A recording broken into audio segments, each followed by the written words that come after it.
Members, the Lord Mayor.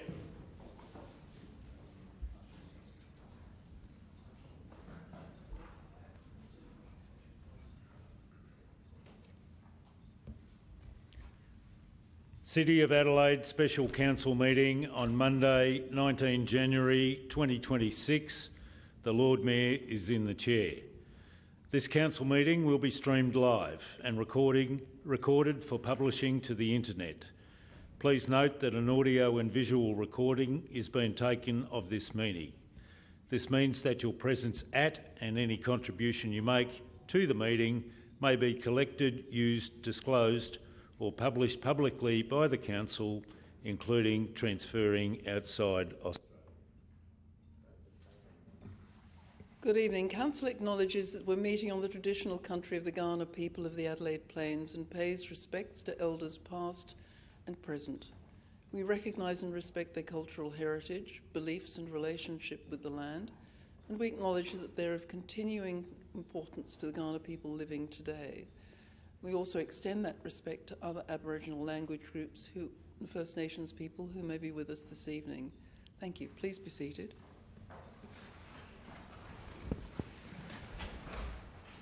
Members, this evening, Councillor Couros sends her apologies. We have 3 deputations. I think the speakers are here in the evening. Mr. Phil Caligaris, Mr. Greg Mackey, OAM, and Claire Hicks. So in the order of receipt of the requests, I thought it would be reasonable to have all 3. Yes, I'm sorry. I missed the declaration of interest. Do we have any other conflicts? Councillor.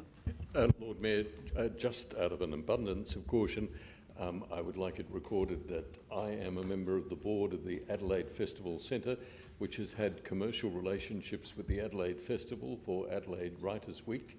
But as that event is no longer being held, I do not believe there is a conflict, but I wish to make clear my association at the outset. Thank you, Councillor. You have filled out the form? That is not the members' form, I don't believe I have. Okay.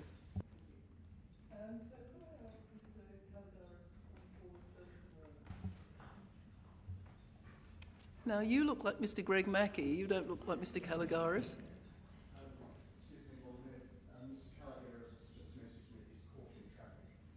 Okay. Thank you very much. I was easily confused. Mr. Mackey, would you like to come forward then? And as you're so close, thank you very much for speaking to us. As you know, it's 5 minutes. Thank you. Thank you very much, Lord Mayor, elected members. Always good to be back in the House, as it were. I just flicked off my obligatory straw hat since the topic is Adelaide Writers' Week. I'm grateful for the opportunity to share with you this evening just a couple of insights drawn from my own past roles, both professional and volunteer, over the last 40 years as an independent literary bookseller, literary events presenter, past chair of Adelaide Writers' Week National Advisory Panel, founder of the Festival of Ideas, and twice the benefit of sitting where you are as an elected member, and also in my capacity for the best part of a decade as the former Arts Supremo of Arts SA under Mike Rann and John Hill. Just at the outset, please be assured it's not my intention to relitigate the events of either the deeper past or the immediate past. My purpose is simply to offer a couple of vignettes into how past councils have navigated their historical and quintessentially special relationship to the Adelaide Festival and its internationally regarded sibling, the Adelaide Writers' Week. Since 1960, the City of Adelaide's been a significant stakeholder and enabler for both the overall festival and its literary enfant terrible, Adelaide Writers' Week. These 2 signature events are as fundamental a part of the city-state's cultural DNA and identity as are pipe floaters, frog cakes, Penfolds Grange and Cooper's Ale. I'm sure I've left some other icons out. Contrary to the Premier's throwaway line late last week to the effect that there will be no economic impact from the abandonment of Writers' Week 2026, quote, because it is a free event, unquote. Well, folks, actually nothing could be further from the truth. Adelaide Writers Week fills hotel rooms, pump primes the taxi and rideshare microeconomy. It generates economic activity for Adelaide Airport, for food and beverage providers and restaurants, and it delivers a most significant boost to retail through the sale of books. Adelaide Writers Week launches and affirms writers' careers, both local, national and international, and generates hundreds of hours of streamed content for radio and the World Wide Web. It speaks to our foundational aspirations as a place where freedom of worship and exchange of ideas were written into South Australia's proclamation in 1836. The City of Adelaide has a special place, as is recognised in the legislation that established the Adelaide Festival Corporation and is reflected in the reserve place it holds on the board for an elected member. Back in the lead up to the 2002 Adelaide Festival, during my first term as an elected member in this very place, the Adelaide Festival Corporation was in a financial crisis, albeit of its own making. The entire program was about to fall apart, as was the relationship between the Adelaide Festival Corporation and the South Australian Government. In its long-standing capacity as the second most significant cash and in-kind supporter of the festival, and in full recognition of the significant reputational damage to the city brand that comes from major event cancellations, the City of Adelaide administration and elected bodies stepped up to the plate and backed in significant additional cash and in-kind resources to enable that program to proceed. Such is the historically foundational connection between the city and its premier namesake festival. Prior to this, in 1998, there's a little bit of a personal riff, during the inaugural service of our esteemed current Lord Mayor, it was the City of Adelaide that became the second funder to back the Adelaide Festival of Ideas pilot program that I inaugurated in 1999. I share that simply to illustrate that the City of Adelaide has been in the business of promoting the exchange of ideas and the promotion of literature for 65 years. Adelaide Writers Week as an annual festival since 2012 and biennial before that has significantly broadened its content in recent years, and this includes significant increases in the platform provided for journalists, writers. And the Adelaide Festival Corporation abandoned the executive producer program advisory panel model that had served it well for 50 years and opted for a single curatorial... All those in favour? Another 2 minutes, Mr. Thank you, members. This started at the time of Laura Croach and continued through under the directorship of Joe Dyer and to the immediate past under Louise Adler AM. Lord Mayor, elected members, I doubt that I need to remind any of you of your unique role in South Australia's local government firmament as the Capital City Council. A very great many residents, ratepayers and academics, city workers are also avid readers, and it's on their behalf that I speak this evening and defer to others to draw focus on the impact on our very vibrant writing community and communities. Thank you for listening, Lord Mayor. Happy to take questions if the time permits. Thank you very much. Councillor. Thank you, Greg. I appreciate you taking the time to address us today. In your talk just now, you refer to another programme curation model that developed the Adelaide Writers Week programme in decades past, and being one that you chaired in the 1990s. Can you elaborate a bit on that and that model? Sure. Sorry, Lord Mayor, do we normally allow questions of deputies? It's within our standing orders. Oh, okay. Up until probably about 12, 13 years ago, Writers Week had been its program had been curated by a panel of members. Originally it was called the Adelaide Writers Week Committee, and then in 1994 it was abolished and reformed as a national program advisory panel, and that at that time then Festival Director Barry Kosky invited me to step up and chair that that panel, and then that was abolished by a subsequent board, and I believe at the behest of then executive producer Laura Croach, to a single curator model. I guess I refer that in the context that things are not cast in stone. There is the potential, and I would say the hope, that out of the saga of the last weeks, that positive change will emerge, and it's just important not to throw the baby out with the bathwater. Thank you very much, Mr. Mackie. I might ask Ms. Hicks, is she here? Oh, hello. Thank you very much. Could you come up to the dais, please? And another 5 minutes for you to speak to us. Thank you very much. Sure. Could you introduce yourself? Everyone knows, I think, who you are. Writers SA. I'm the CEO of Writers SA.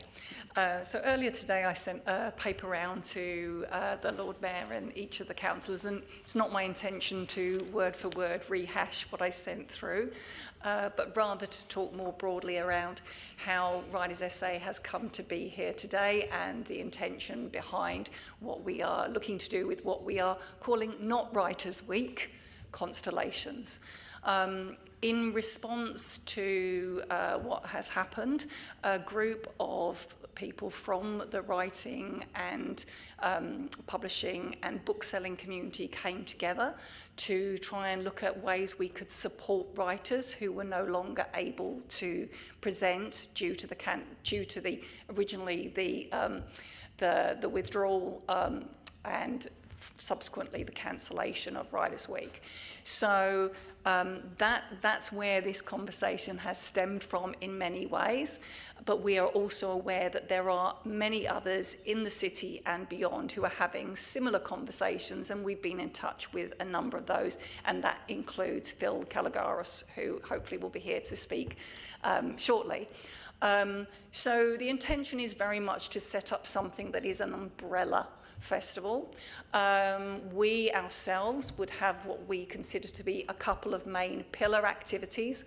One of those is led by Kaurna man Dominic Guerrera, along with other South Australian First Nations people, and that's come directly in response to a program that would have been coming through Adelaide Writers' Week, a significant First Nations-led program, which now wouldn't be taking place, and a significant poetry program as well, and Mike Ladd, who was the curator of that, is looking to do that. So that's the basis, and then on top of that, other people, Writers SA, Pink Shorts Press, a number of booksellers, and so on and so forth would come to the table. The idea is that we would have, through Writers SA, a series of mechanisms, an online portal, a ticketing system whereby people could present their work to come through into the festival, that there would be an advisory subcommittee that would help guide it, and that Writers SA would be responsible for any funds. The primary reason in having the conversation in many ways with Councillor Snape when we did start this conversation last Thursday was that we were looking for partnerships and ways in which we could reach out to the broader community for support. There has been a conversation with Adelaide Festival about what would be appropriate to do in something that isn't bannered as an Adelaide Festival and is respectful of what has happened. But we're also talking to others, and we would hope that in announcing this umbrella festival, that would then make space for others to bring their work and their ideas to the table. We're setting forth a kind of a curatorial set of criteria which will help people. This isn't about, everyone saying, I've got a writing event and I want to do it. It's really about responding to what's happened and going back to, in particular, the writers who are no longer able to participate, and that's 180 plus writers, and those various organisations and partners, and seeing what we can do. It's really about holding space for writing and readers in Adelaide. I've also got my chair of my board here, so if anyone has particular questions around Writers SA's position and governance, Nick Hayes is very happy to answer that as well. Thank you. There seem to be a lot of questions. Councillor, Deputy Lord Mayor. Hi, thank you for that presentation in your document this afternoon. I did send through a whole lot of questions, as you know. One of them was about your board. Has this gone to the board, and what is the position of the board? Have they passed a motion to give full support on doing something such as this? Yeah, I've been in constant contact with my chair and also with the board. We're actually having a meeting on Wednesday to talk in more detail about the next steps.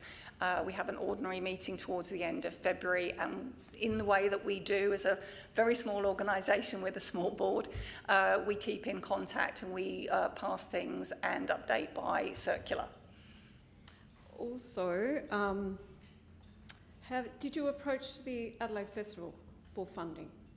As I said, we've started a dialogue with Adelaide Festival to see what would be possible for them to offer to us and share and to support with, and that conversation has just started.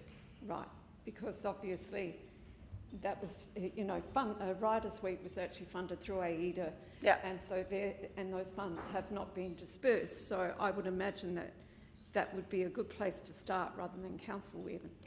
I'm not ruling out any of those conversations. Obviously, I'm not party to what the agreement is between AEDA and Adelaide Festival Corporation, and I don't know, you know, I wouldn't necessarily be suggesting that any funds were withdrawn from the corporation in order to give to us. So that's not where I'm coming from. I'm definitely in conversation. A number of us are in conversation about what would be appropriate for the festival to offer us. I think there are things like some venues that are being held by the festival at the moment that may be then available to us, and so on and so forth, but that's a conversation that's only just begun. And one more question. Absolutely. Has Writers SA put together a business proposal on this and had it financially... have we... Has Writers SA put together a business plan on this with financials? No, we haven't yet. So again, in terms of the way this project is working, in some ways this is, you know, we're not coming at this as we're setting up a festival and we're creating something, we're shaping it, we're writing a budget as we do with the rest of our programs. This is much more about creating a framework in which a diverse set of peoples can bring their programming. Once I'm clear what would be in particular the venues and therefore the scale of a couple of those activities, then we'd be able to put together a clearer budget. In terms of the funds that we're asking for, I think my understanding is that we would then enter into conversations with particular parts of council about what funds are available and what the contracting and agreements would be, what we would need to deliver in terms of objectives and outcomes, and what the reporting would be for those particular funds. And that, I think, is where that level of detail would be able to be drawn together.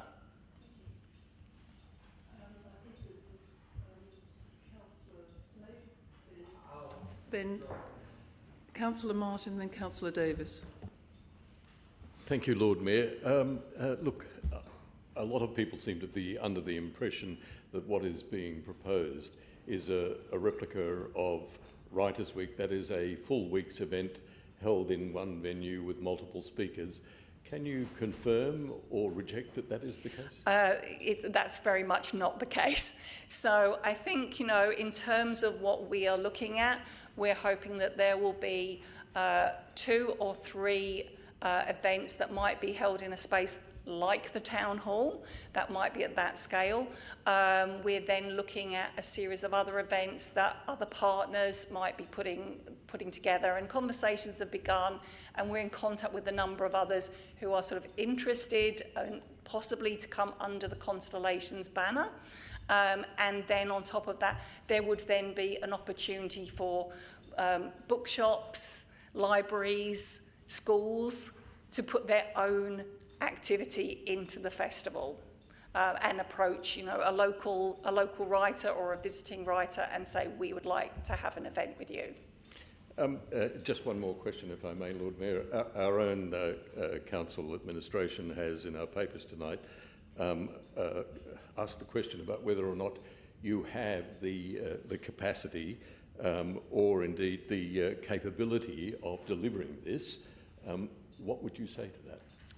I think it's really about understanding what we're proposing.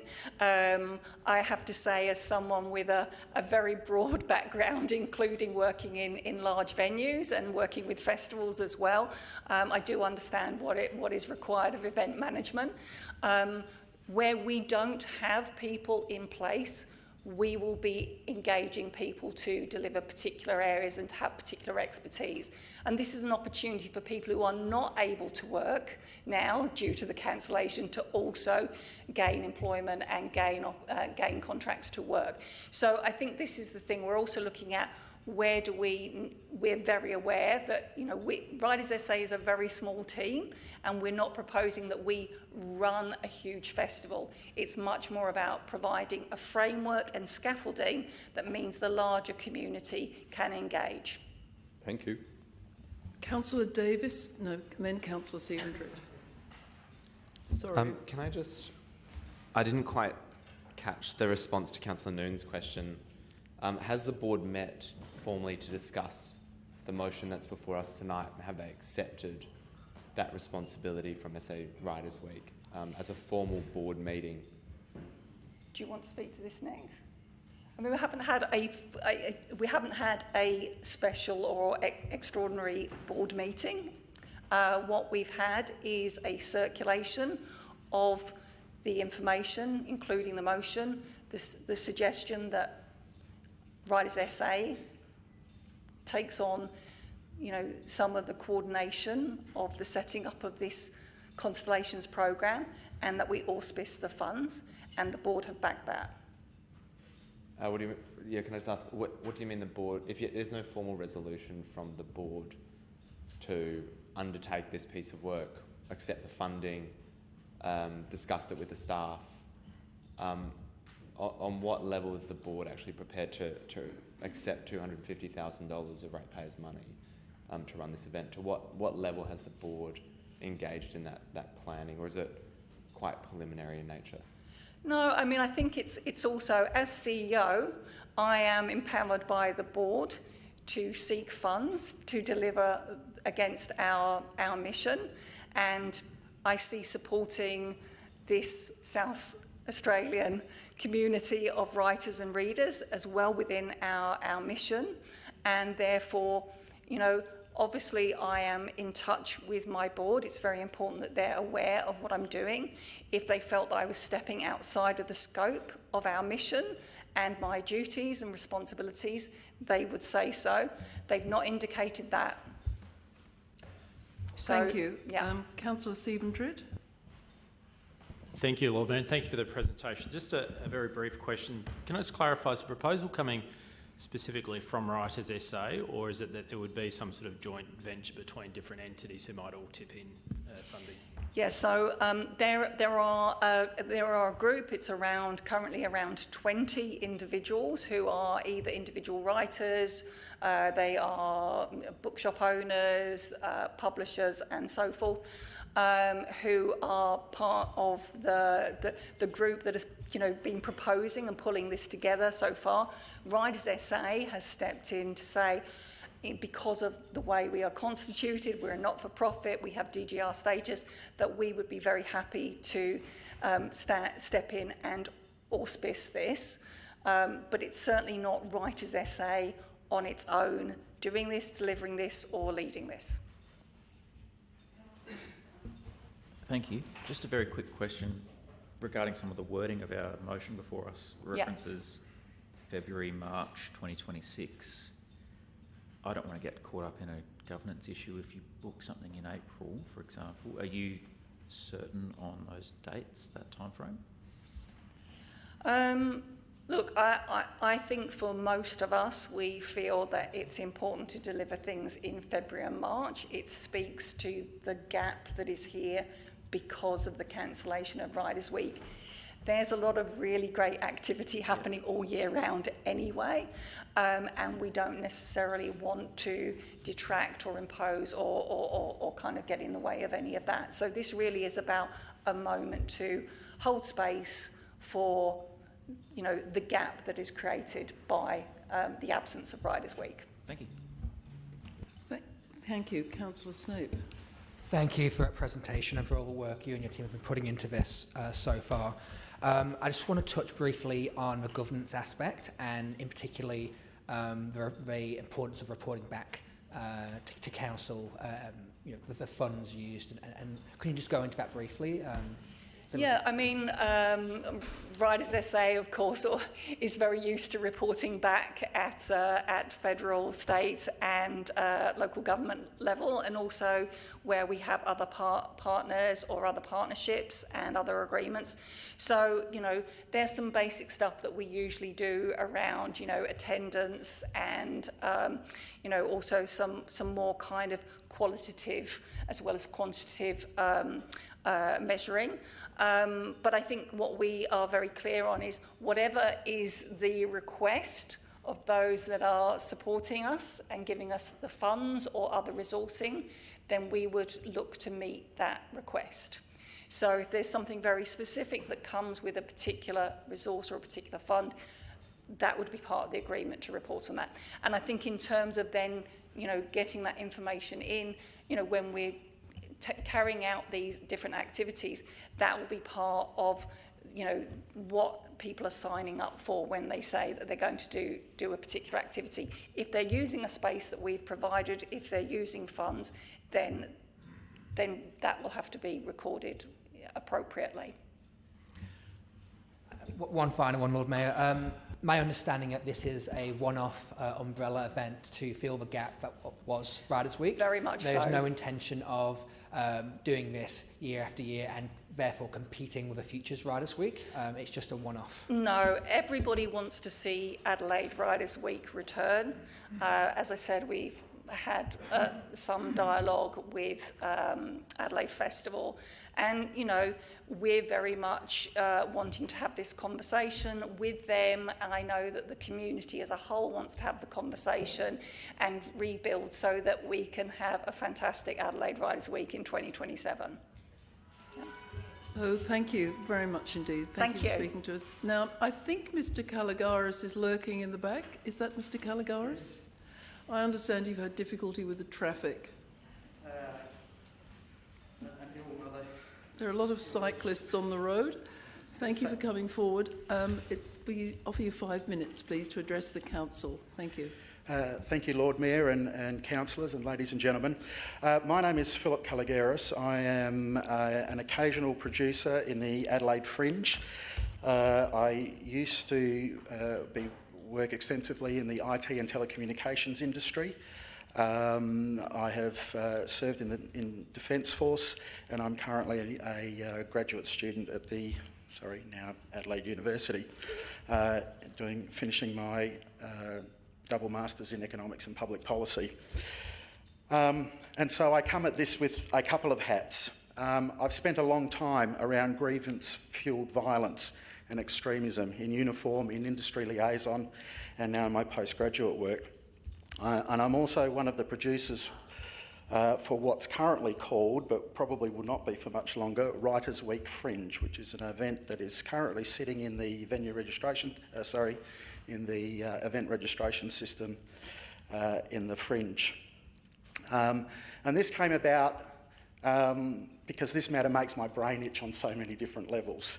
And I happen to have, literally in the bottom drawer, a federated event in a totally different genre that we've been toying with getting up and going for some years, and then COVID happened, and then I started doing my dissertation on the Fringe, so producing it is probably not a good idea. But when I saw what was happening with Writers' Week and the fact that it looked like that there were going to be writers who had travel and accommodation booked and no home to go to, that I could stand up this infrastructure with my partners very, very quickly and make it available. Events overtook us much quicker than I thought, and I certainly was surprised, like everyone else, when we had an inquirate board that couldn't actually, to my mind, legally order a ham sandwich, actually start ordering that the writers' travel and accommodation be cancelled. So we have this infrastructure that's in place. We've got approximately about 1,000 seats confirmed, another 2,500 that are ready to jump on board if they're needed, all along the tram line. And with what's happened, we're more than willing to put it all under the umbrella of Writers SA. That is a far, far better place to hang that. And whether it stays as a fringe event or not doesn't really matter, because that infrastructure is movable. We've got all the things that you would expect, the chairs, the tables, the sound stuff and things like that. The one thing we don't have is a 1,000-seat venue for a couple of the people who might fill that venue. And we have a bit of a... Oh, sorry, I should also say that before COVID, when I shut my businesses down, I was a management consultant as well. I had a line of business for standing up quick events in South Australia when, say, someone working in the... sorry, don't get long COVID. In the innovation system, say, was visiting Sydney, and we could get them here to Adelaide really quickly and in front of people, and we could stand up something fairly major in 72 hours. Based on that, which is how I ended up in the room with Elon Musk when he announced the battery back in, I think it was 2018. So there's a couple of things that are bothering me about what's happened and why I think the council should be involved in this. This isn't just one writer got disinvited or the festival collapsed. It's also about the fact that the story that we're being told around what happened on Bondi and the story that we're being told about what happened at Writers' Week is actually incorrect. And the council's now being asked to make decisions about venues, partnerships, funding and cohesion inside those wrong stories. The literature on lone act of violence is actually quite settled. And when I say that, it goes academically, it goes back to the 1980s. And what I'm about to tell you is freely available from reports written from the Department of Defence, the Australian Criminology Institute and such like. We are not talking about contested ideas.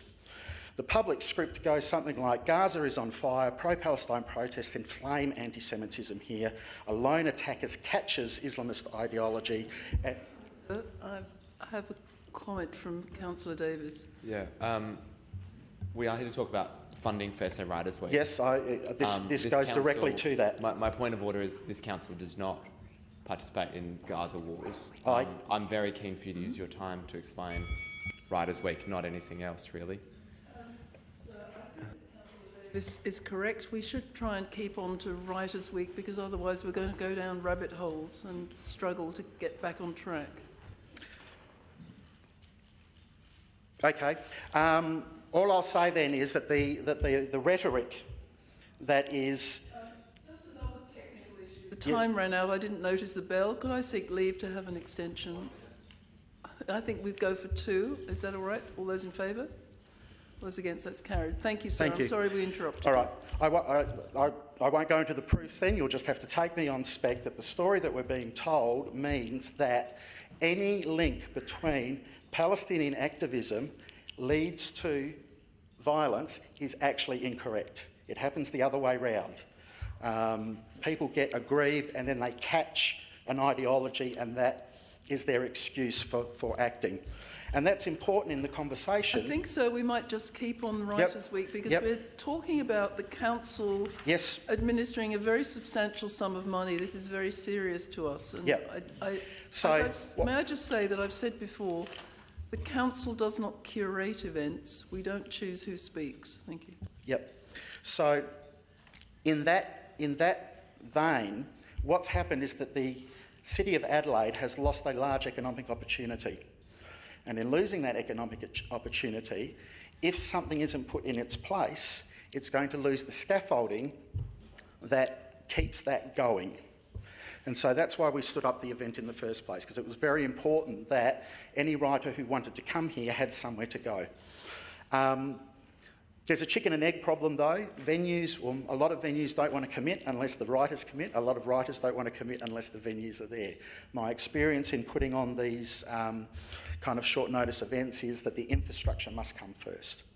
So you've got to be able to say, if you want to commit to this, especially in a politically charged climate, then they have to be safe, and they have to be safe in numbers.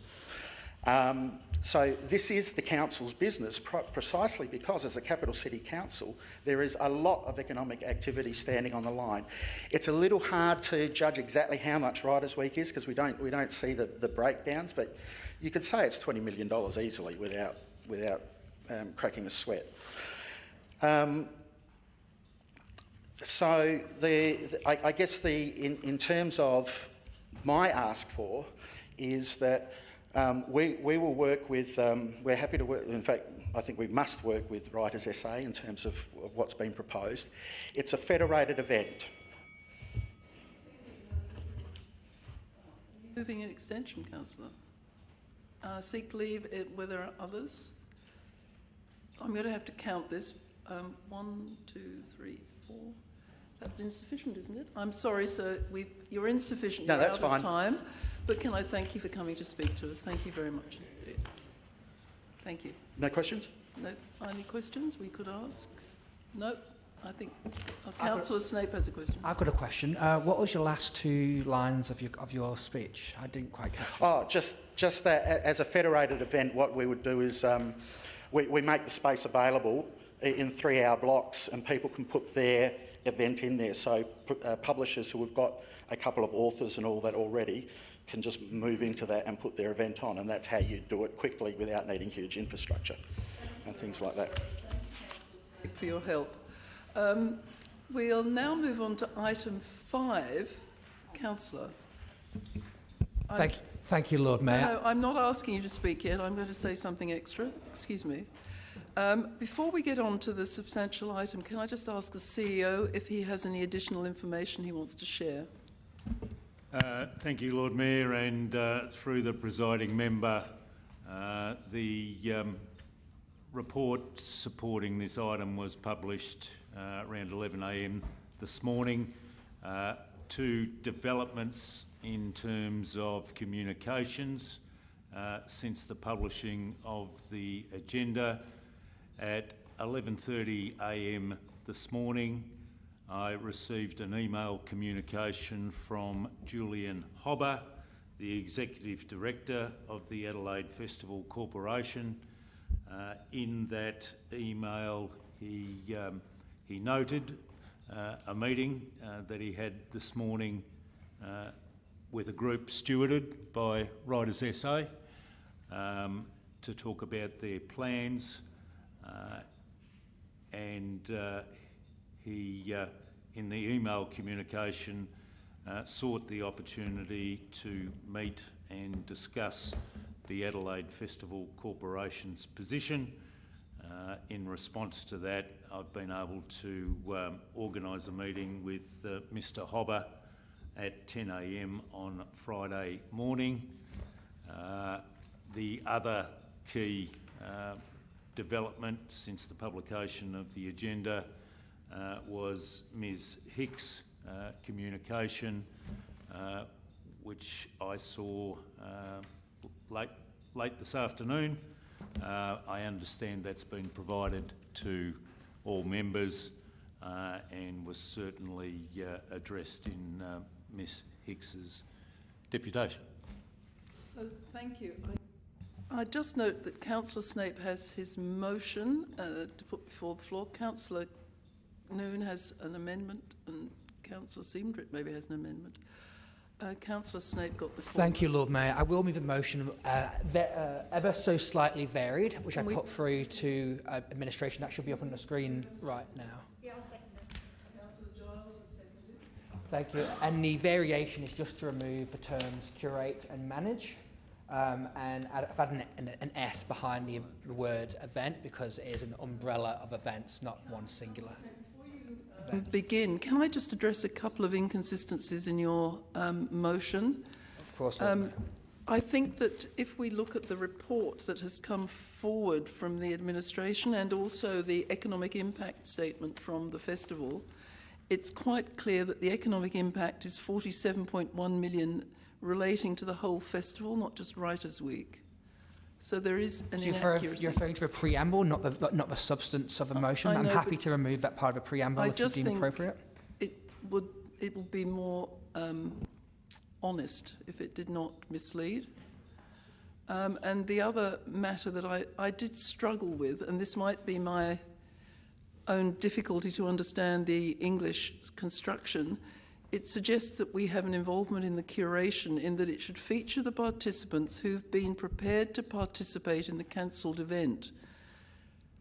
Can you just clarify, does that mean the 15 people who said they would still participate in the cancelled event, or the 80% who said they wouldn't? I'm a bit confused about that. I'm happy to remove everything after 2026 in part 1, if that makes it easier, Lord Mayor, because that is it's surplus to requirements, I suppose.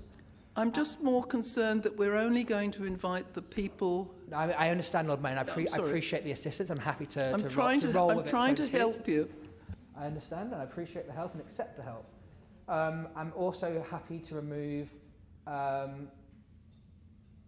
estimated $50 million, leaving it so including an expected boost to the city economy. Thank you.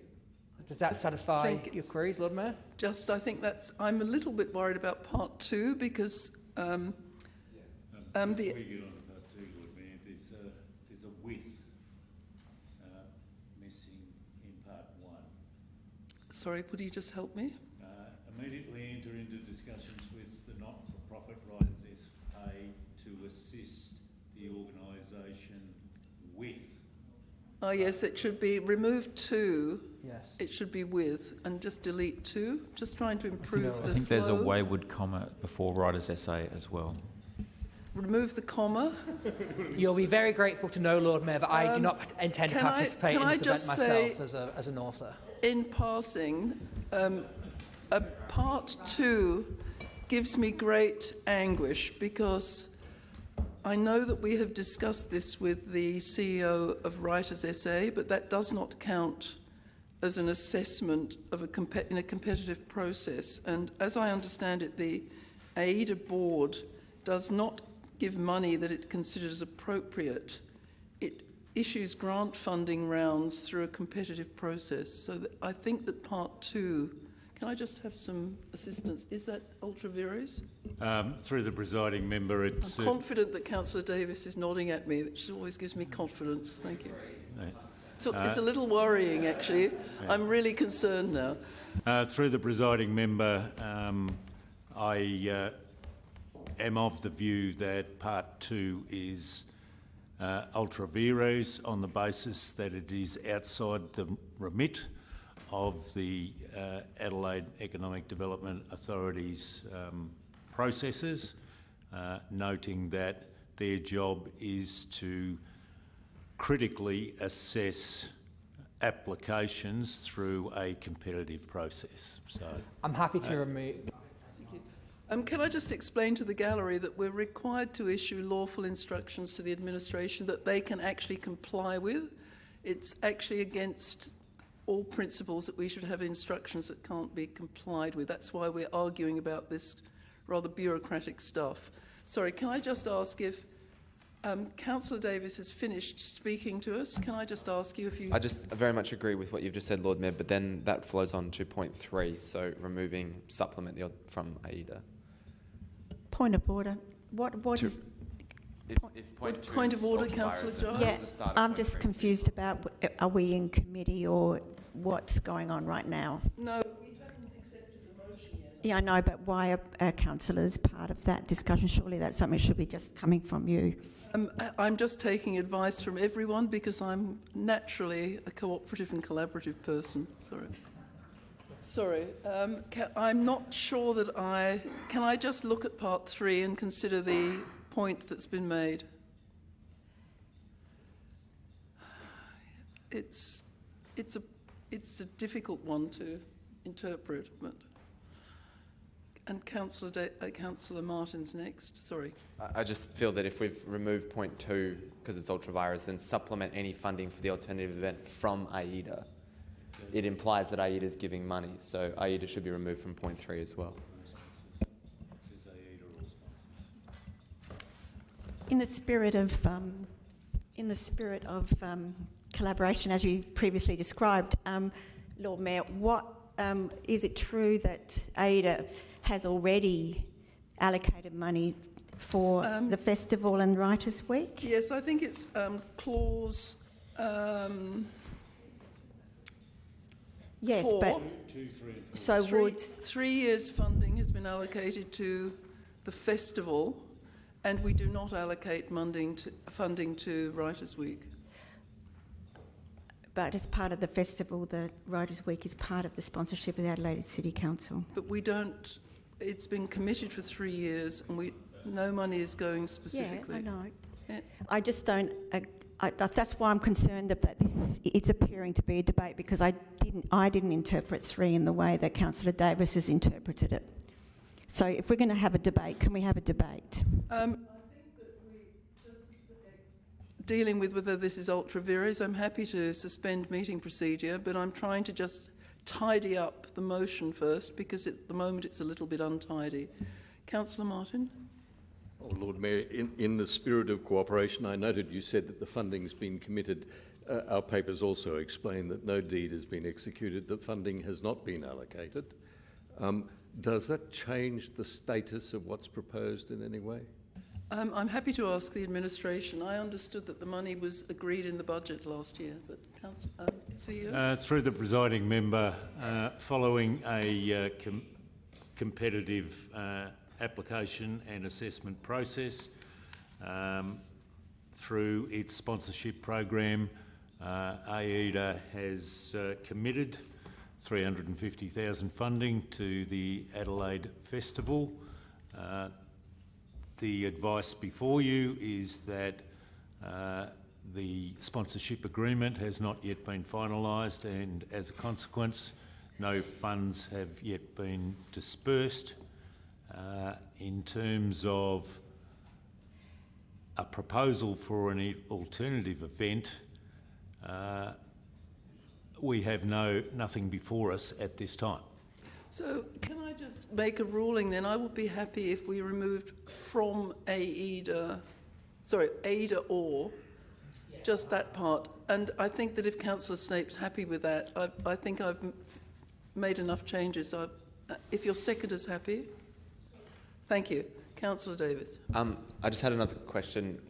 When it says sponsors of the cancelled event, in what capacity are we speaking of those sponsors? Are they third parties that have sponsored the event, like the state government or others? Are we directing them to move their sponsorship, or I just don't understand what the effect of point 3 is if we're not talking about ourselves as the only sponsor, but that seems to refer to other third-party sponsors that we have no control over. I'm not able to assist you with that, but maybe if we listen to Councillor Snape, he might clarify it as he speaks to it. May I just ask before we lose the point, and I do understand what that's suggesting. It's saying, by the way, that any other sponsorship is additional to whatever the council is proposing or might propose. But just to refer to the matter of AIDA, if we, through AIDA, have agreed to fund the Adelaide Festival, which includes Writers' Week, and that part of the proposal has fallen over, why would we persevere with that agreement? Would it not prompt a review? Would that funding not be on the table? We can have some questions, but I think that the funding of the festival is mainly going to the major events, and this is a small part of the event, but I can't answer that specifically.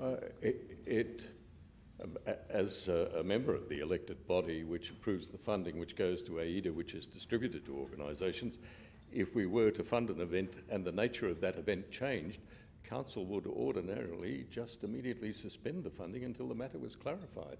And in this instance, the narrative around the table is we'll continue as if nothing happened. I think you're going into debate now, and I think we might allow Councillor Snape to get on with moving his motion. Okay, thank you, Lord Mayor. And just to reiterate, I think we'll all be pleasantly happy that I'm not one of the authors in this proposed event, because clearly I do not have the talents of many of the authors that we are talking about. So, fellow elected members, I do thank you for your indulgence tonight on what is a very important motion and a very important topic. The temporary demise of Riders Week is actually a rather significant loss to our city. It's a literary loss, it is a cultural loss, and it is an economic loss. The 2025 Writers' Week brought in 160,000 visitors to this city. That is 160,000 visitors to our cafes, pubs, restaurants, wine bars, 165,000 visitors walking down the cultural boulevard, that is North Terrace, walking down Rundle Mall, Rundle Street, visiting our beautiful little side streets like Lee Street and Peel Street, experiencing all corners of our city in their day. There has been multiple reports that cultural festivals and events such as what is being proposed, such as the alternative series of events proposed under the umbrella of Riders SA, bring up to $7.30 to $7.40 for each dollar spent. So that's money in our businesses, in our ratepayers' pockets, and that is an important economic consideration in this debate. These series of events under the umbrella of Riders SA, a well-known, well-regarded South Australian non-for-profit, will help fill the cultural void left by the loss of Writers' Week, while providing important spaces for local writers to platform their works, local bookstores, printers and publishers to showcase their wares. The importance of showing leadership in this space cannot be understated, both cultural leadership and economic leadership. Tonight isn't about rehashing the mess of the last week and a half. It is about the City of Adelaide stepping up and showing leadership where others have failed. We've heard tonight from Claire Hicks about the governance systems to be set in place by Riders SA. That should clear up concerns expressed earlier, including by Councillor Noon, who is a champion of good governance, and I acknowledge, Deputy Lord Mayor Noon. Congratulations. We have heard about the history of the City of Adelaide's involvement in festivals and cultural spaces from former Councillor Greg Mackey, and thank you both. And Phil, thank you for your deputation as well. I appreciate all your participation.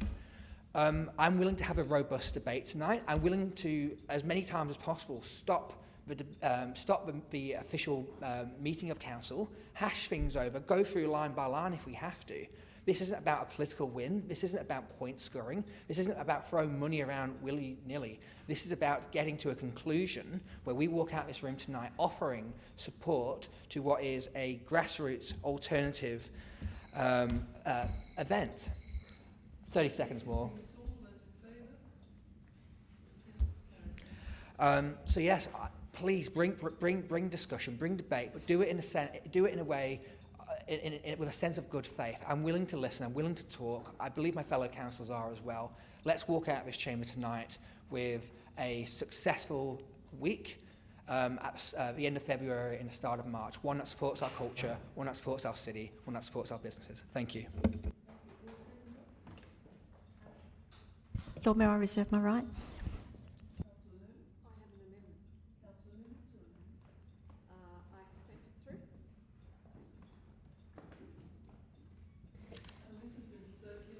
Yes, it has.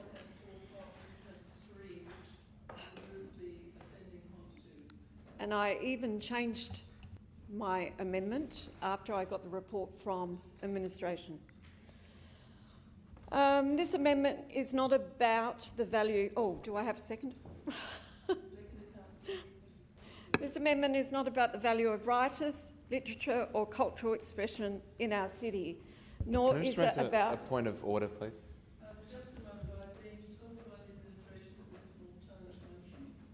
Yeah, I'm just about to talk to it. No. Can I just have advice? Near opposite. Through the presiding member, one is similar to what's been moved. It doesn't address the metrics of the proposal. So what's before the chamber is contemplation of of funding in the order of 250,000. This proposal doesn't address that. Has it not deleted it? And it also notes that no funding is approved at this time. So I just do need a little help here, because if, to me, the only difference is that no funding is agreed. That's correct. And I'm sorry, I just need to speak to the CEO. I don't need any help at this moment. That is a sufficient departure, Lord Mayor. So my advice to the chamber is this is a foreshadowed motion, subject to council's decision regarding what's been moved and seconded. Well, it has to be on notice. Yeah, I'd like to raise a point of order that this is like materially different. Councillor Snape wants to spend 250. This, and also it's very different, I would say, in point one. This point one of Councillor Snape says, go on with discussion, make it happen immediately. Councillor Noon says, no, I want to go through a formal process and a formal proposal, formal budget. I would say that this motion is direct contravention and a complete about-face to Councillor Snape's. Any alternative motion would have to be a motion on notice, but I don't think that this is a viable motion that is in any way a small adaptation. It's a complete about-face on Councillor Snape's motion. I don't think it should be accepted. I find it difficult to not take the advice of the administration, even though I dislike it. So I will take the advice of the CEO, and I apologise, Councillor Noon. We will take this as a foreshadowed motion. I suggest we vote, or you vote down the motion before the floor, and then we'll move it as a foreshadowed motion. Point of order, Lord Mayor. I'll put a clarification.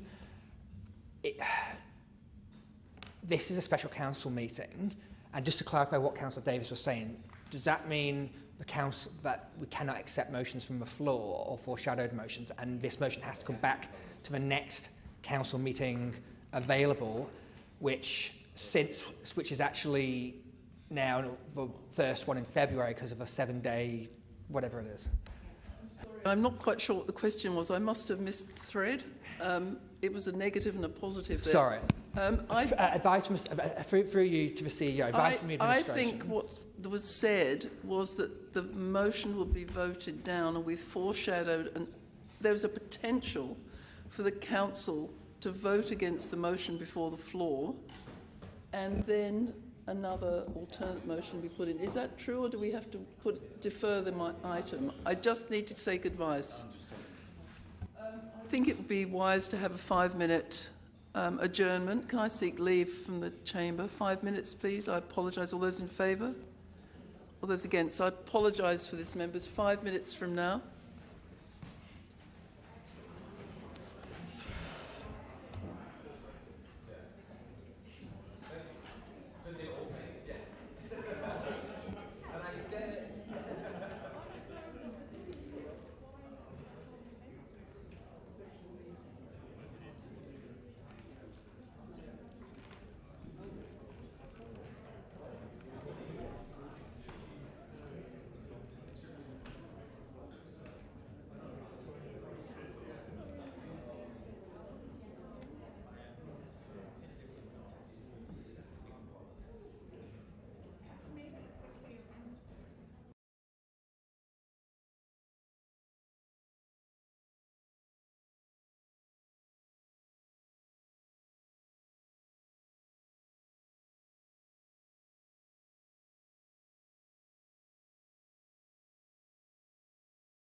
Oh, well, you know you're going to give me the chance.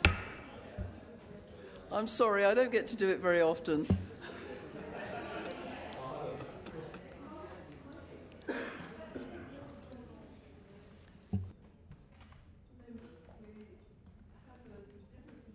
I appreciate in this meeting procedure.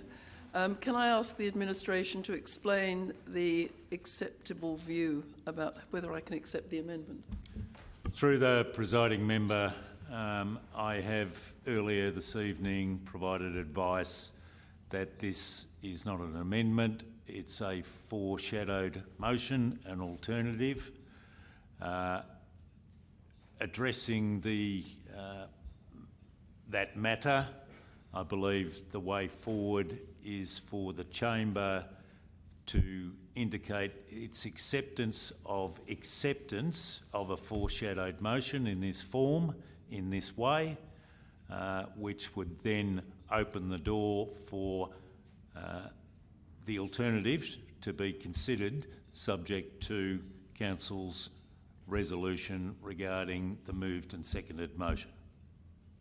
So the first step is for the chamber to indicate its acceptance of this as a foreshadowed motion that deals with the differences between what's been moved and what is proposed here.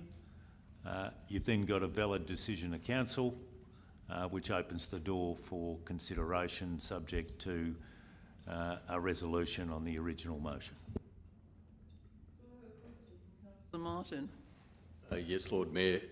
Is the CEO suggesting that there is a vote now about whether Council accepts this as a motion or as a foreshadowed motion? And if it does not accept it, what occurs next? CEO? Through the presiding member, if the chamber is not accepting of this as a foreshadowed motion, the outcome of this evening will be determined based on your resolution on what is currently before the chamber. I think this is an area that is beyond most of our experience, and it's making decision-making quite difficult. I will accept another question, but then I think we must follow the CEO's advice. Councillor. Thank you. Just to be absolutely clear, if we, because we're in a special council meeting right now, so if we accept this as a foreshadowed motion, that would be dealt with immediately after this item 0.552 in today's meeting, or it would be dealt with in the next ordinary meeting? Through the presiding member, in this evening's meeting. Thank you. Councillor Giles. Does that open up the opportunity or possibility of additional motions being moved at this meeting? Through the presiding member, no. If you resolve to accept this as a foreshadowed variation of the original motion, that's all you're doing. Okay, you're not opening it up. A special council meeting can only consider the matters relevant to the special council meeting. So I think that, as I understand it, you're suggesting we have a motion now that to have the foreshadowed motion accepted as foreshadowed motion, then we will go back to debating the substantive motion. Yes.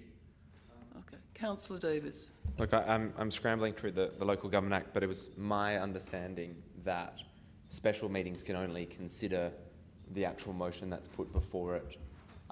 If the CEO is saying that this is substantially different from the original, which I believe it is, then how can a substantially different motion, which has not been published 3 days prior or at least 4 hours notice, I can't find the specific provision, I'm hunting it down, but that was my understanding, that a special meeting can only consider the business that and the exact motion, potentially with minor amendments, but not significant about face motions such as this. My suggestion would be we can call another special meeting if it's that urgent to consider an alternative motion, if so be it. But that's my understanding of the Act. I could be wrong. I'm trying to find it now. Members, I I think that I have the right to make a decision at this meeting, and normally I make my own mind up, but I find it difficult to completely ignore the administration's advice, even though I would like to.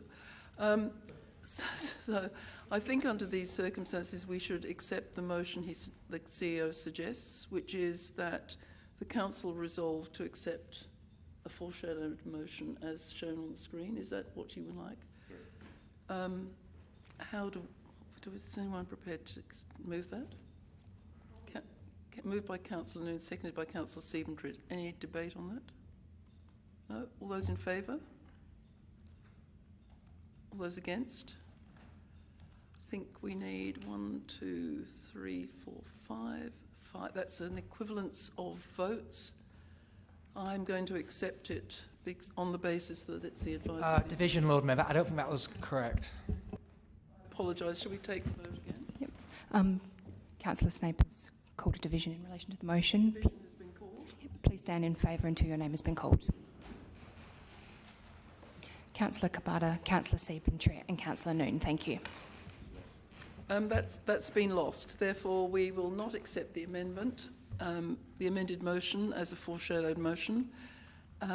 I obviously could not count. It did look like 5-5 to me. I think someone changed their votes.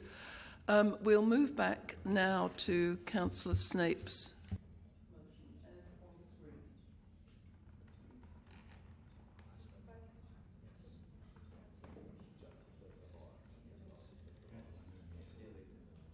Councillor Noon may wish to speak to this as she was speaking as an amendment, but she has not lost the right to speak.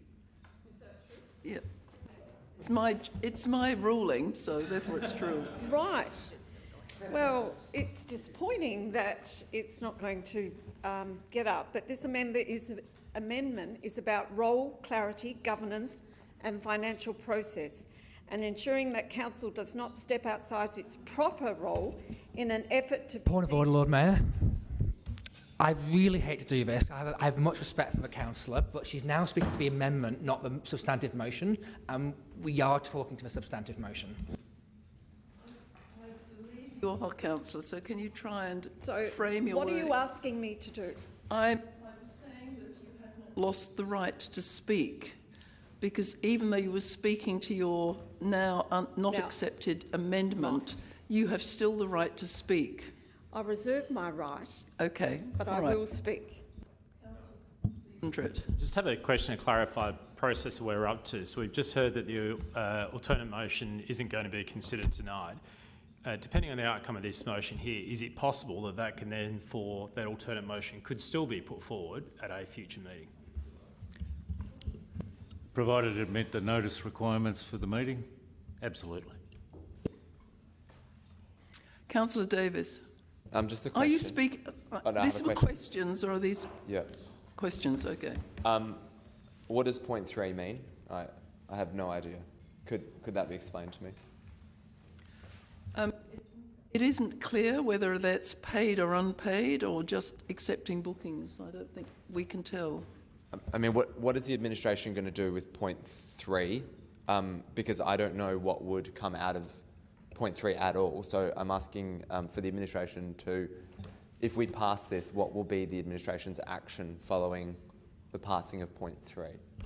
Through the presiding member, I have no clarity regarding the intent of point 3. I've already advised the Chamber this evening that I'm meeting with the Executive Director of the Adelaide Festival on Friday. I would seek some advice. Point of order then that we can't be passing a paragraph where councillors, myself, the Lord Mayor and the CEO does not understand the meaning of those words. And should we just strike out point 3 in its entirety? Point of clarification, point of order as well. We've not renumbered the numbers since we've struck out part 2, so I actually don't know which part you're referring to. Thank you. You're quite right, Councillor. Can we renumber 2 and... Sorry, to make 2 and 3? Oh, the new 2. The new... I think you were referring to the new 3, were you not, Councillor? Old 3, new 2. Can you just assist us telling My point of order is that I have no idea what this means. It seems, Lord Mayor, with respect, you're not confident as to its meaning, and it certainly, and the CEO says that he does not have clarity on this issue.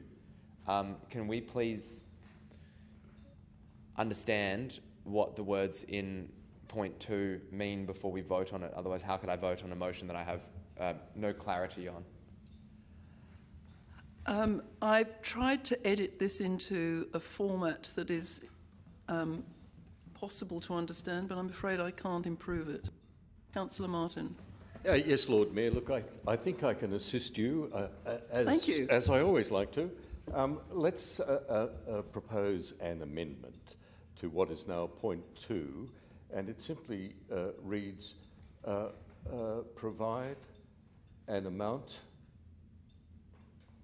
from the Council's QF2 review not exceeding $250,000 for the alternative event. Does that and I'm happy to be guided by the administration, but I think this will provide the clarity that escapes Councillor Davis and the Lord Mayor at this time. Correct me if I'm wrong. Yes. Are you asking for my comment? Yes. I'm still very concerned about the offer to provide funding without any clear application or assessment. Well, Lord Mayor, can we amend this with additional words that would satisfy you and would also go some way to acknowledge the undertaking given by Writers SA to meet whatever processes the council administration would require? I really think we are capable of doing that, and if that kind of clarity escapes this room, God help the City of Adelaide. Yes, I mean, I think we have to be careful if we're trying to have multiple amendments to turn this into something explicable. I'm very concerned about this process, and I don't think that I can be asked to provide a form of wording that I'd be prepared to support. I'm happy to second the amendment. Lord Mayor, I'm prepared, as discussed in my opening statement, to break meeting procedures for 5 or 6 minutes and have Councillor Martin, myself, Councillor Davis, whoever wants to come along and have a chat with the CEO and figure out the first amendment. I think the CEO is very good at making a silk purse out of a sow's ear, so I think he can probably manage this. Through the presiding member, to provide clarity regarding the new item 2, I'd suggest that it be reworded, go right to the start. Requests the administration. Requests the administration prioritise provision of funding through the Council's QF2 review not exceeding $250,000 for the alternative event.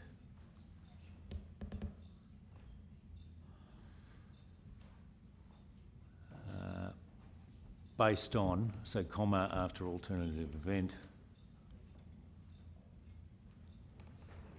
the first one, yeah, but comma, based on a proposal from Writers SA. Councillor Davis, you seconded this. Hold on. When you say through the Council's QF2 review, when will that review be completed, and when would that funding be determined to be available? Because how can SA Writers Week propose to run a whole program when they're unclear about how much funding they would actually be getting from council. So when would that Q2 like that actual time frame work? When will SA Writers Week be informed that they have X dollars? That's fine.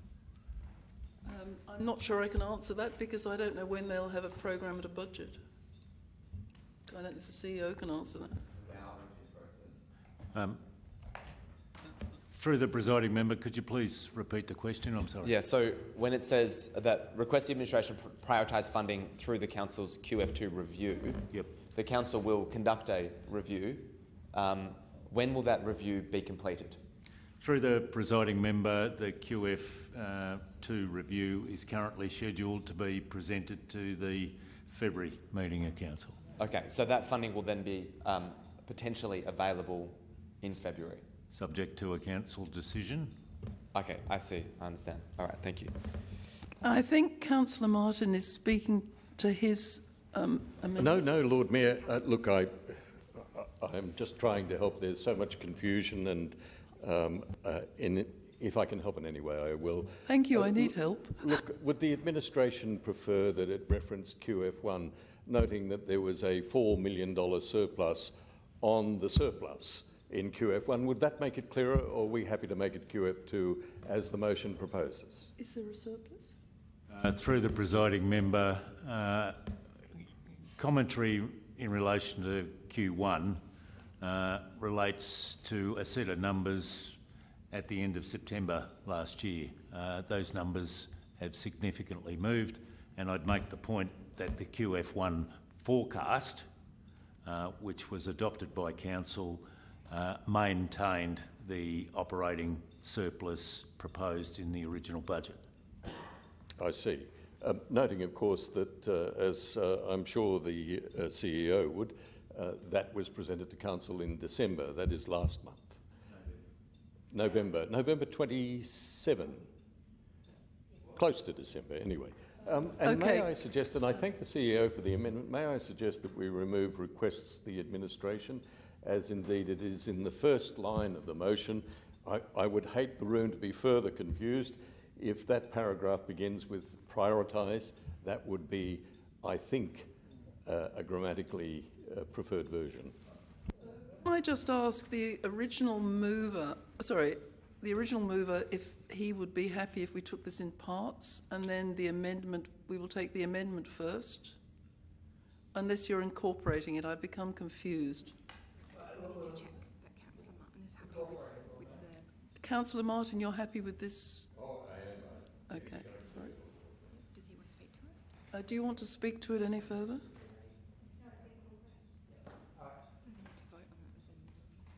So if there's no other comment about the amendment, so we're just talking about part 2 now, which is the red paragraph. If I second this, I don't lose my my opportunity to speak to the substantive motion, do I? Yes, I do. Then I won't second it. Point of order, Lord Mayor. I thought the mover accepted this as incorporated into the original motion. I think that it's still an amendment. Has it been incorporated? It's incorporated, okay. So we'll take it as a variation, and both of you are happy with that variation. We'll take that as the motion as it's on the screen. Now can I ask if the mover is happy to take this in parts?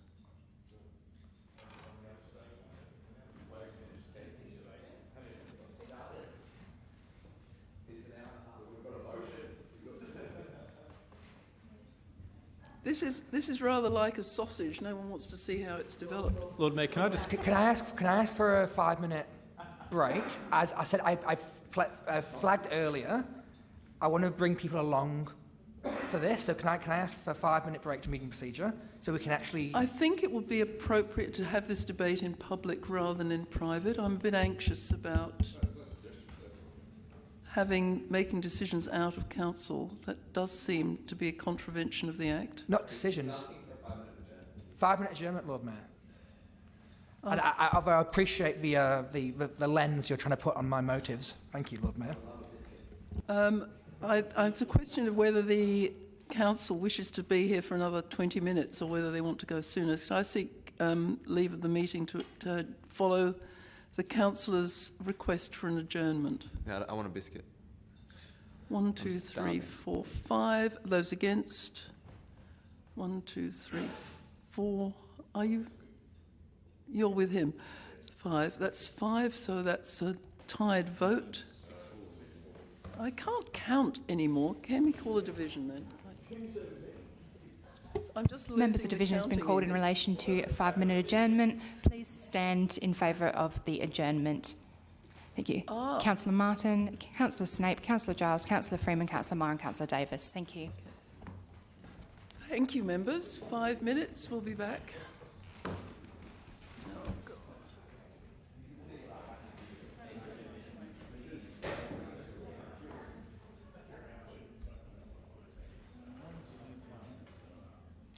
He wants to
only had one speaker in this debate, Lord Mayor. There's other people who want to speak, Lord Mayor.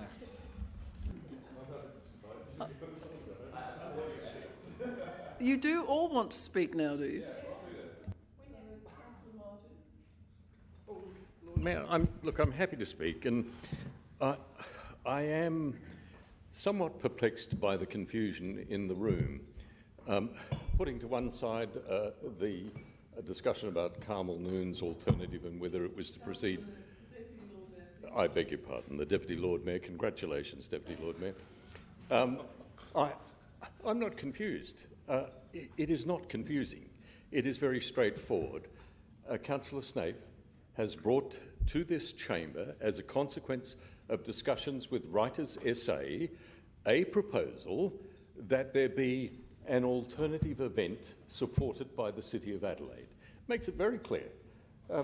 It says enter into discussions with Writers SA. I understand that. I don't understand why anyone else wouldn't. Second point is, and look, if I'm going too fast for anyone, tell me, I'll slow down. Okay, I'll go much slower for you. For the benefit of those who think I'm speaking too quickly, the second point is that we prioritise funding for Writers SA to enable them to stage this alternative event in the terms in which it's been described so eloquently by the CEO of Writers SA, with all of the caveats, including reporting to Council in the manner Council expects us on the expenditure of the $250,000. And the third point is very clearly that the City of Adelaide assists in any way possible with venues that might be available. Doesn't mean they're for free, doesn't mean to say that you have them for nothing. That's what the $250,000 helps with. That is hiring council facilities. And as everyone in this room knows, the council does not provide facilities to anyone free of charge. They are always paid. They're the 3 points. That's it. And with that, you enable Writers SA to stage an alternative event, which may go some way for such a small sum of money to help the city economy manage without Writers' Festival, which by any assessment injects millions, if not tens of millions of dollars into the economy. The loss of that, Lord Mayor, and I'm sure you've done the sums, if 160,000 people spend about $30 on a book, or $30 on a coffee, or parking, or some other expense, that is about $5 million. Now that's at the lower end of the scale. That's money that's slipping through the fingers of those in this city who rely on major events in order to survive, to sustain the city. This is just the most straightforward proposal, and it is met by just the most puzzling confusion. Oh, Lord Mayor, I don't need any more time. If you don't get it now, you just don't get it. Seconder, I think, was Councillor Davis. No, I was a seconder. Councillor Giles, sorry. I was a seconder, and I've reserved my right. If there are other speakers who wish to speak.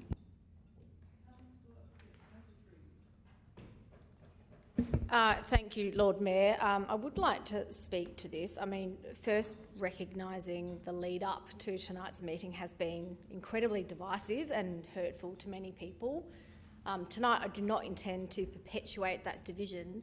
Instead, I did want to talk about the fact that we are all unified, I believe, in a shared disappointment that this really important event for Adelaide isn't happening at all. And I think regardless of your views on what's transpired in the last few weeks, cancelling Writers' Week I don't think was an outcome that anyone wanted. I think what's most disappointing is the disappointment is probably most felt by the 180 authors who have withdrawn from that event, as well as the publishing community and the community of writers. I know that Pink Shorts Press are in the gallery tonight, who are a very small local publisher in Adelaide who I met last year, and Emily and Margot both told me they moved back to Adelaide specifically for Adelaide Writers' Week, and I can't help but think how disappointing it is that that is no longer happening. I I also recognise that Writers' Week, as we've talked about, is a free event, but where speakers are paid and where the cost of a ticket that is not spent is spent on books. So it is also not just disappointing for the authors, this is also detrimental to their livelihoods. So I absolutely support mitigating that disappointment with some form of alternative event.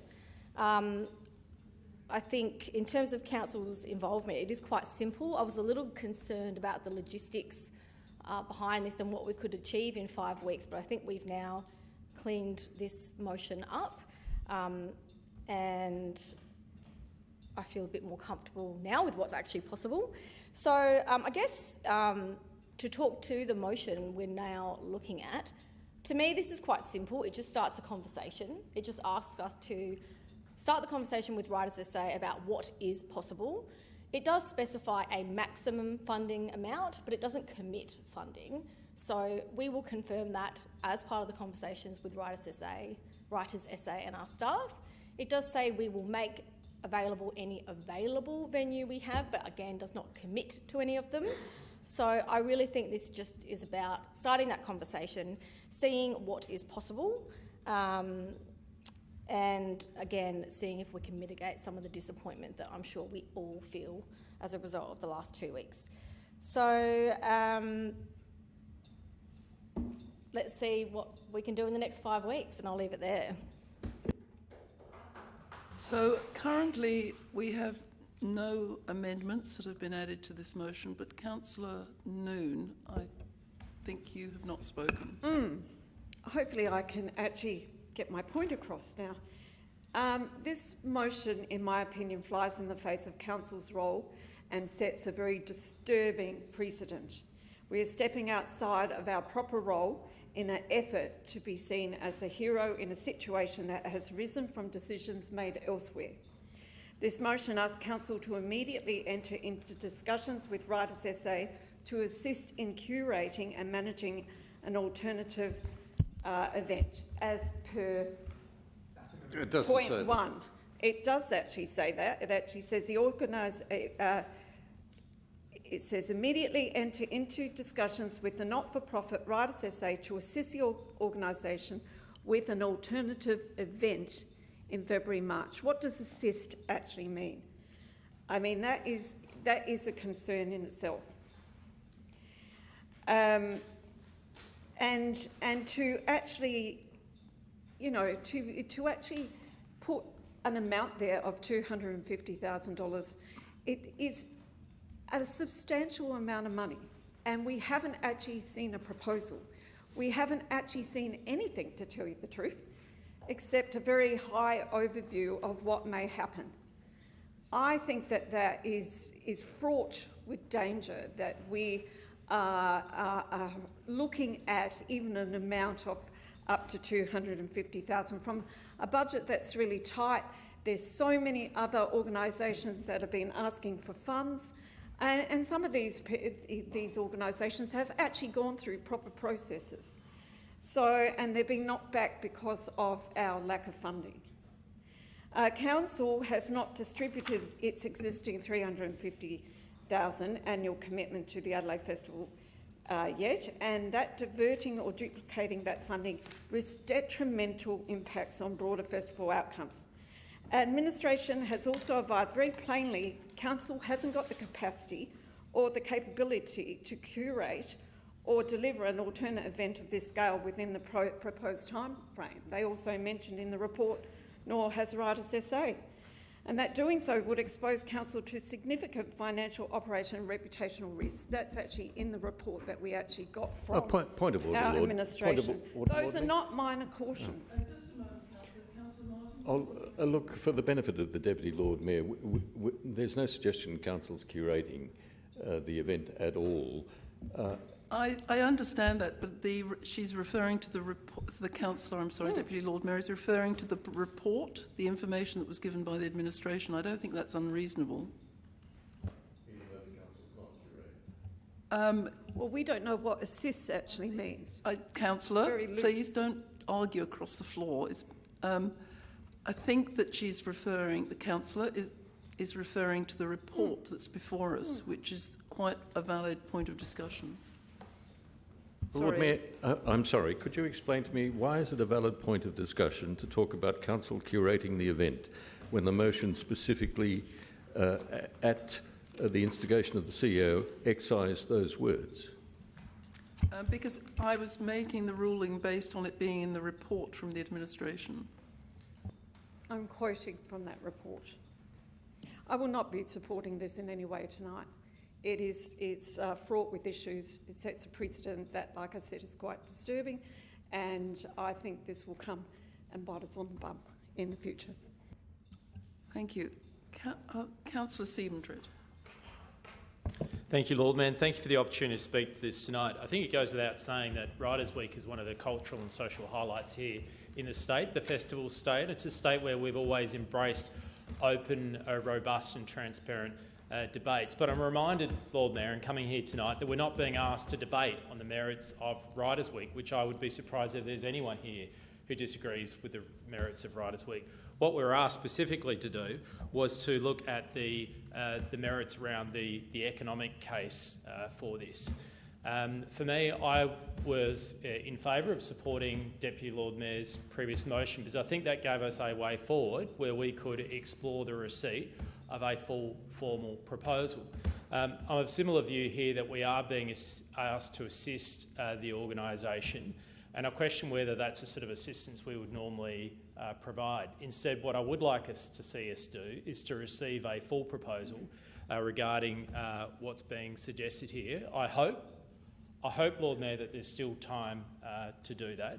But a full proposal would need to cover off on some key points for me. One of them is just clarifying the economic benefit. We've heard various numbers thrown around tonight. I think if we're going to invest up to $250,000 a council, we need to be really clear on what are the agreed numbers, and they clearly are significant. And I accept that just because it's a $0 ticket price doesn't mean that there's not a benefit. Absolutely accept that argument. I think we also need to see a full budget. I really appreciate the document we received today from Writers SA. That was fantastic. However, I would have thought we would want to see a full budget come forward, particularly if there are other organisations wanting to tip in dollars, which would be a fantastic outcome. Also, I would think that we'd be wanting to see an event plan which talks through timing. So I won't be supporting this tonight, not because I don't support general motives around looking at alternatives way to bring people together around what's a really important issue. It is perhaps how the Deputy Lord Mayor describes it. There is a governance issue at play here, and I hope that if this doesn't go ahead tonight, we may find a way to perhaps have that other motion come forward at some stage soon, which would accept a proposal on the same way, Lord Mayor, that we would accept other unsolicited bids that come forward that have merit. Thank you. I think Councillor Marr just beat Councillor Davis to the to raise. Thank you, Lord Mayor. I feel like we maybe need to put a little bit more trust in the arts people to do the arts thing. This is what they do for a living. They put events together. 6 weeks, 5 weeks to put an event together is doable. It is achievable. I think one of the bigger problems we've got here in this chamber, and perhaps in a broader sense as well, is we don't have enough arts people making decisions about arts things. This is totally achievable. We've had some discussion before. We heard the phrase chicken and the egg. You know, do we need the business plan first? Do we need the venue second? Which way do we do it? That's the reality that we're grappling with here in this room. And I think some of the people might be missing the fact that they can't put together a budget unless they know if they can borrow Town Hall for a day or two. And we can't tell them if we're going to use Town Hall for a day or two if they won't give us a budget, and then nothing happens. I think we should trust them. I really think we should trust them. They've come to us with this quite a detailed plan with several events already in play that they want to do. They've had discussions with Adelaide Festival about transferring their booked venues that have been used by, they've been booked by Adelaide Festival for Adelaide Writers' Week, which is no longer going ahead. They still hold those bookings, and they're having discussions about whether they'll transfer them or pay them over, or however the council gets involved in that in the middle somehow. That they're doing all of the right things, and I think we should trust them to get it done. Now, if there's some concern about assist the organisation with an alternative event, then I'd be happy to move an amendment or maybe even vary it so the wording is accessible to the other people in this room who might want to vote yes in that different form. I don't think this motion before us at this point in time is doing anything that the council would otherwise not be doing other than doing it now. I think the problem that we've got here is time, really. That's ultimately the problem. So, and I don't know if this will be an amendment or a variation, so I'll tell you what I'd like to do, and maybe I'll take some advice from the CEO perhaps. Immediately enter into discussions with the Not-for-Profit Writers SA regarding an alternative event in February, March. I think it might be an amendment, but I'll finish my thought here and then we'll get a...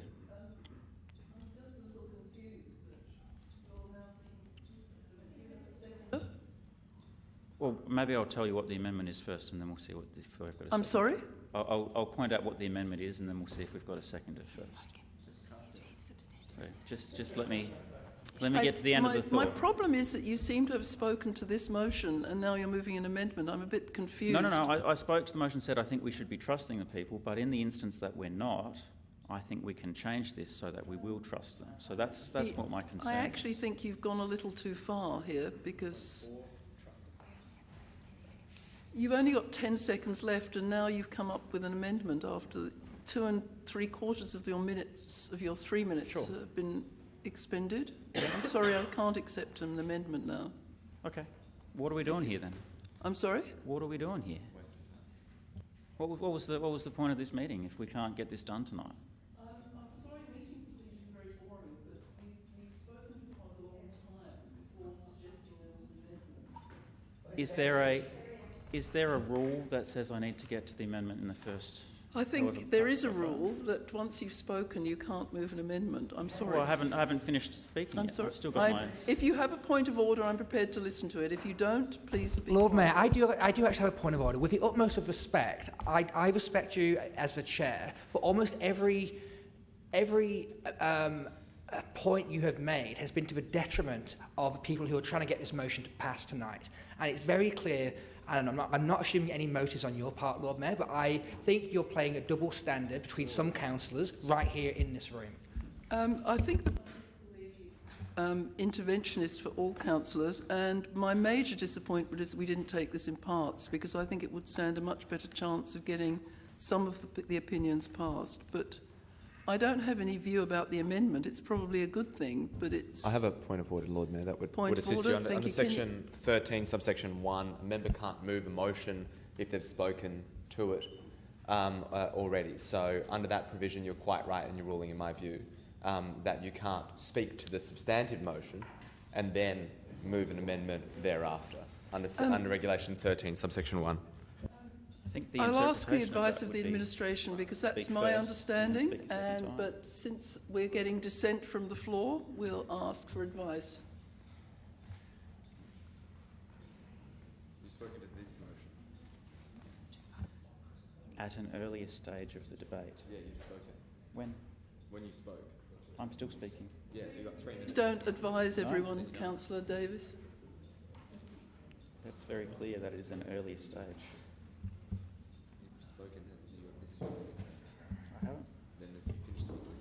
Through the presiding member, 13.1 of the regulations states that a member who has not spoken to a motion at an earlier stage of debate may move or second an amendment. Noting Councillor Marr had opened with speaking to the motion, I don't think there's room for now to introduce an amendment. How does anyone introduce an amendment if they don't begin speaking? I think that it's customary to do it right away and rise and say, I wish to... Is customary one of the regulations? Is that a law? It's one of the meeting procedures. This is very important stuff here, right? Because if we're talking about customs and that sort of thing, as opposed to what am I actually legally or lawfully allowed to do. Now, the section that Councillor Davis has helpfully brought up refers to an earlier part of the debate. I am allowed to speak, I'm allowed to use my 3 minutes, I can take a couple of minutes extra if I ask for the room, and I can use that time to make my comment and make the amendment. I'm sorry that it doesn't seem rational to you, but I think I'd have to make the same call if anyone was speaking. So that's my ruling. Okay. If there's Well, then I'll continue if there my is thought anybody for else the that has remainder of not my moved a 10 motion, seconds can you to- just let me speak? If there's anyone else that hasn't moved a motion or spoken, they are able to move your amendment. If there is anybody else. Are you suggesting I should finish that thought and then leave it for You someone can else to finish move? it any way you like, but I'm not going to accept an amendment. But I will accept it, for instance, from someone else if they haven't spoken.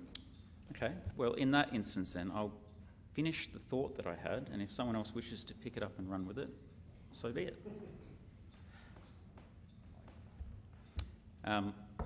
Immediately enter into discussions with the not-for-profit Writers SA regarding an alternative event, February, March 2026. And then, a moment more, please. Thank you. Subject to the normal procedures for funding requests. Don't run it in. Right?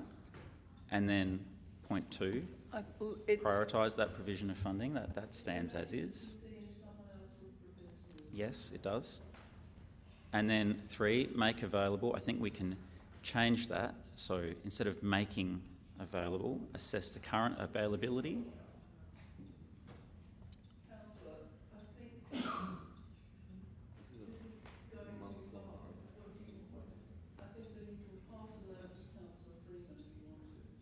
She's already spoken. Lord Mayor, having already spoken to the motion, am I able to propose a variation? I apologise. A variation? No, not even a variation, unless I think we've had enough variations. I think we've got to stick with what I've been trying to do here is marry up what Deputy Lord Mayor attempted to do earlier as an alternative, marry up some of those components of her what was later deemed to be an alternative, so that we can proceed with something Thank you, but I'm afraid that will bring us back into the CEO's territory that he's already ruled is... No, not all of them, just some of them, so we can get on with something tonight. Because as it stands at the moment, by my count, we're going to with a 5-5 on the current format.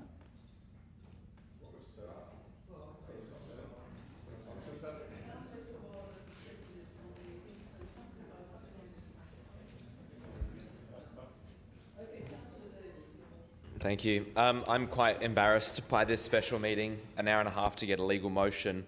Quite rightly, the council won't be featured in any writing event for its motion writing capabilities. This motion is a masterclass on how a council loses credibility. We have called a special meeting at public expense to debate spending of up to $250,000 of ratepayers' money without a resolution from the Writers SA board, without a budget, without a formal application, without a clear plan, and without certainty of any funding that you will get. That should be enough to stop this motion in its tracks, yet here we are anyway. It seems to me that Writers SA does not, in its current capacity, have the staff, scale or capability to deliver an event of this size at short notice. The council itself does not have the operational capacity to do it either, and proceeding would expose council to financial, operation and reputational risk. We have professional warnings from our administration, and this motion proposes that we ignore them completely. It would not be appropriate for a capital city council to just trust them. This motion does not give Writers SA Week or Writers SA any money whatsoever. This gives you the administration should go and try and find some money under the couch, and then the council will decide whether it will give it to you or not. So there is no guarantee that this goes forward at all, and there is no guarantee of a single dollar from this council. I hope that SA Writers... Apologies, point of order, Lord Mayor, that's not correct. That's not the interpretation of a motion. That is exactly what it does. Well, that information is not correct, Lord Mayor. Yeah, it's not correct.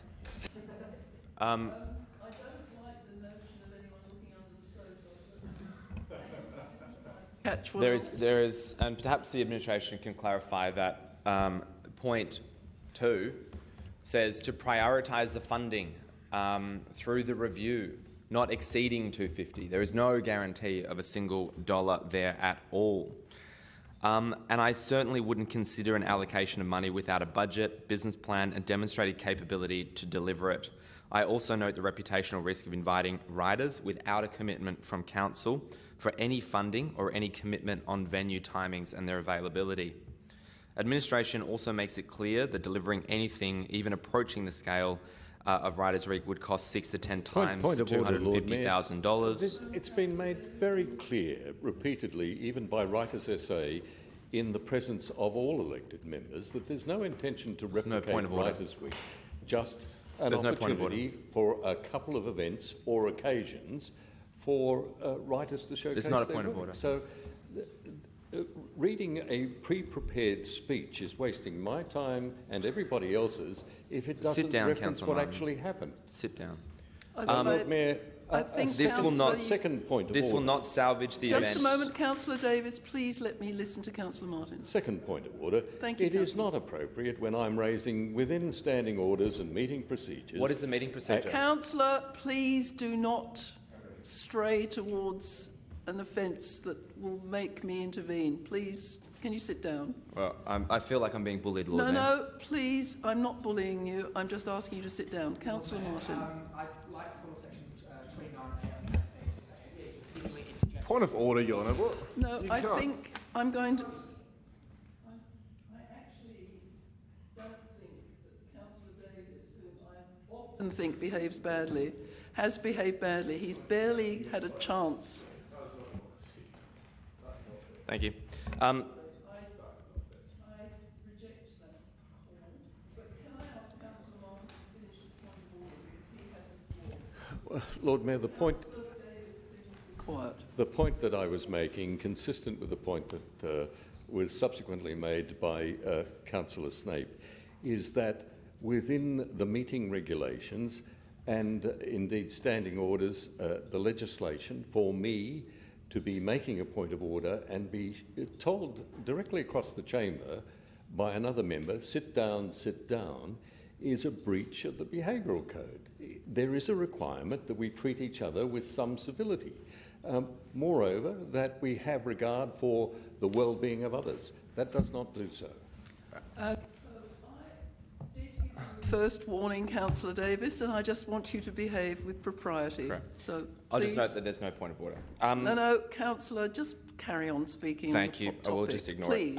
This will not salvage the event in any meaningful scale. The Adelaide Festival has governance, it has a board, and it has processes, whether people like the recent decisions or not. Council inserting itself into this situation does not fix the problem, and I think it compounds it and transfers that risk directly onto ratepayers.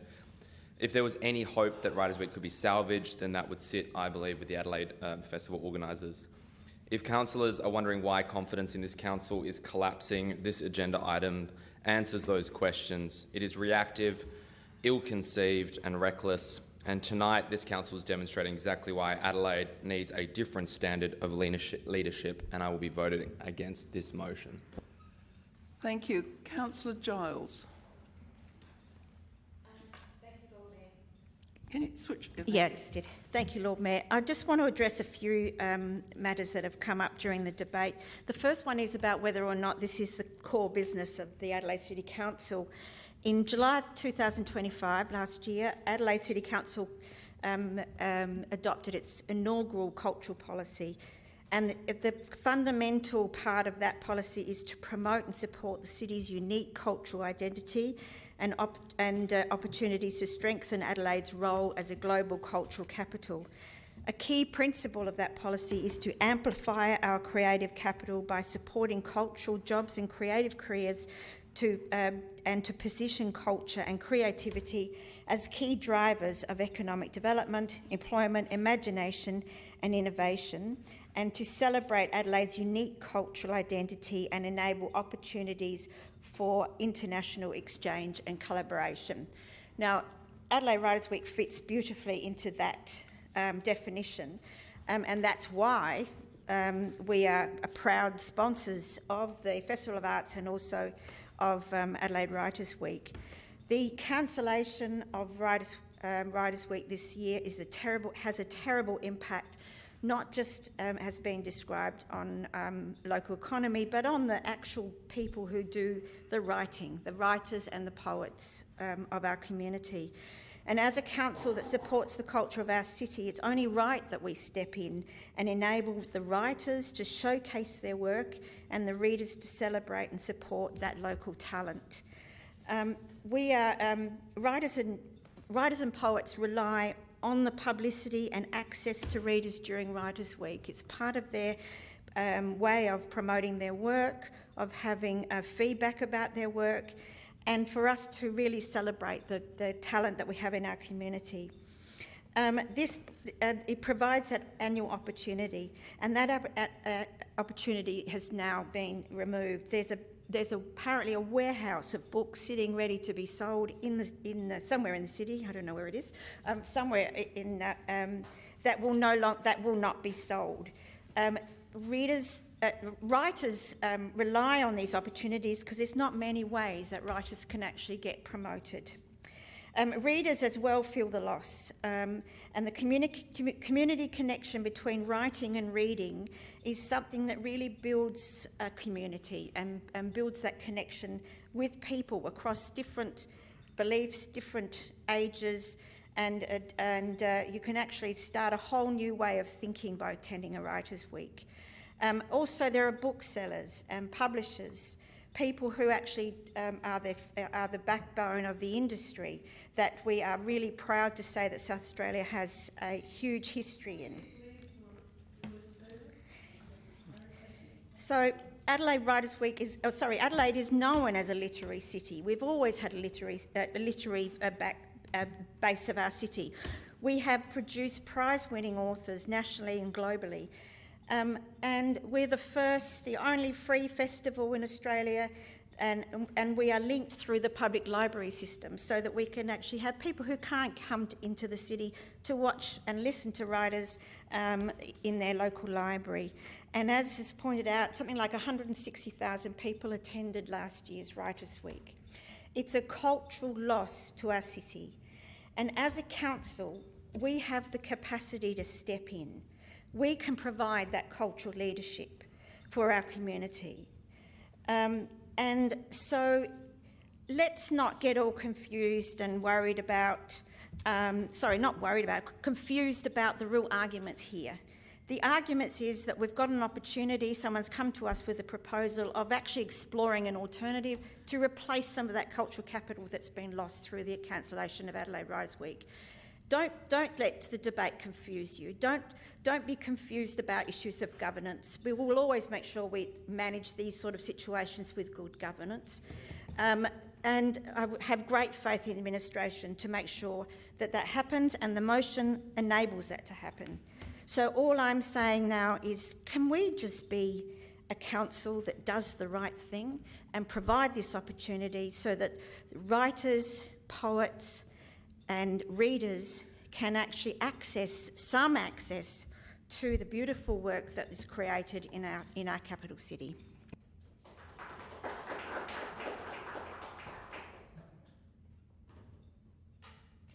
More speakers? Would you like to sum up then, Councillor Snape? Thank you, Lord Mayor, and I appreciate everyone's participation in this debate today, including those I disagree with. We are a democracy, and I appreciate all the different opinions given forward. Look, Writers SA, as I mentioned earlier, are a well-respected non-for-profit with, my understanding, a deep connection to our city and this council through our very own city libraries. This isn't a random group just off the streets with a begging bowl in their hands. This is a well-respected partner for this council. I'd also like to reiterate, as already been mentioned, the fact that the 250,000 is a cap. It is a cap. And the discussion between administration, should this motion be successful, the discussion between the administration and Writers SA will figure out what they need and how they need it, not just turn around and just start dumping money out willy-nilly. This has got good governance. And we've seen this document that's come forward, and I'm extremely satisfied with the governance and the acquittal of the fundings that are presented in this. And in fact, I now believe, and it hurts me to say this, but those councils, elected members who are talking about governance and their issues around governance in this keep changing the goalposts in this debate. And if you don't support culture and writers and authors in our city, just say that. Don't hide behind this governance issue, because it has been proven there is good governance. Our administration can deal with this group in a way that satisfies our requirements, both legislatively and risk-wise. So don't hide behind that. Stick to your guns if you have to, fine. But I urge you, if you're still on the fence, if you're considering at all the possibility of supporting this, do so. Be brave, get out here, support our city, support our communities, support our culture, support our businesses. Please support this motion. So I might have to have a casting vote on this one, and I'm really quite disappointed that we're not taking it in parts, because there are parts of this that I would definitely support and parts that I don't. I think that there are fast-moving negotiations between Adelaide Writers' Week and various proponents and operators and booksellers, and I don't think we have reached a point where an application for funding is ready to be lodged. So my challenge with this is that I would have liked to enter into discussions. I would have been very happy to look at some of the venues, but I just can't support setting the limit at $250,000 for what appears to be 2 days events. It just does seem rather excessive to me. So I'm Lord very Mayor, I'm happy to move it in parts. So you will take it in parts? Okay. Thank you. Because I find that much easier to cope with. I'm happy to assist the Lord Mayor. I'm happy to assist the Chair. I'm happy to take it in parts. I think those fast-moving negotiations may well mean that a model will come forward which will be suitable to be funded. We don't know yet how much the festival is prepared to put into this project, and I think we have to wait till those negotiations have been developed. And certainly entering into discussions is not a bad way to proceed, because that's the beginning of a negotiation. Generally with event funding, when you fund large sums of money to organisations, before an application is submitted, there is a discussion about what might be acceptable. And I don't think anyone should be under the illusion that the page that we received this afternoon after 3 is actually a validly provided application or a budget or something that can be used in a funding round. So I just wait for the vote to be taken. We'll take it in parts. Part 1, the first part, all those in favour? Against? A division has been called. Members' division has been called in relation to part 1 of the motion. Please stand until your name has been called. Councillor Martin, Councillor Snape, Councillor Giles, Councillor Freeman and Councillor Marr. Thank you. Can I ask advice as to whether we should take all 3 parts in parts first or move into a decision by the chair? Can I just have advice? Yes. Part 2? That was an equality of votes, Lord Mayor. Yes. For that first part. So we do it serially? You'll need to have a casting vote on part 1. Okay. Part 1 I will support, entering into discussions. Part 2, which is providing funding. All those in favour? All those against? Division has been called. Members' division has been called in relation to part 2 of the motion. Please stand in favour until your name has been called. Councillor Martin, Councillor Snape, Councillor Giles, Councillor Freeman and Councillor Marr. Thank you. I will be voting against that because, as I explained, I think we shouldn't make a commitment yet for money until we've seen all the documents. And can we scroll up for part 3? Did you take the vote against, Lord Mayor? I'm sorry? All those in favour of part 3? 1, 2, 3, 4, 5, 6. All those against? That's carried, members. Thank you. A division has been called. Members, a division has been called in relation to part 3. Please stand in favour until your name has been called. Councillor Martin, Councillor Snape, Councillor Giles, Councillor Freeman, Councillor Marr, Councillor Siebentreut and Councillor Noon. Thank you. Thank you, members. Thank you for your patience. It's been a very difficult meeting to conduct. All those we've reached the end of the agenda. Thank you, Councillor Martin. Lord Mayor, I understood that were that motion to be unsuccessful, and it's been partially unsuccessful, the foreshadowed motion would then be moved.